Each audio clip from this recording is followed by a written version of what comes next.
止住了。您看，阿姨一说到这茄子把，显得那叫一个激动。虽然它确实治好了您的病，但是我们还是得去问问专家，这个偏方真的有那么神奇吗？茄子把对于治疗肺热咳嗽呢有一定的疗效，因为在中医里头呢，茄子把是性寒的，所以它有清热解毒的作用。另外呢，古代的一些呢民间的小方子里呢也用过茄子把，属于对症下药。原来这茄子把呀，它在古代的时候就已经被人使用过了，而且呢还得到了专家的肯定。那么这平时被咱们扔弃掉的东西，它究竟是怎么使用的呢？这个方法呀特别简单。首先呢，我们要准备3个茄子把。为什么用长茄子？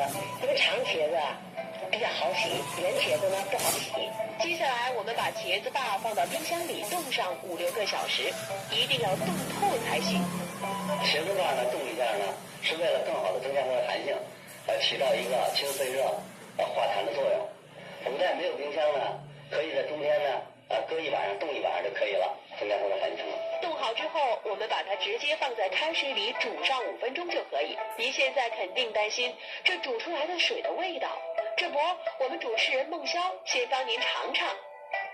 这茄子把煮出来的水啊，味道还可以，你可以早晚呢各喝1次。对于冬季肺热引起的咳嗽呀，帮助是很。希望网友看到视频动动手指转发出去，让更多人看到，多一人看到就能少一份伤害。转发提醒，感恩感德。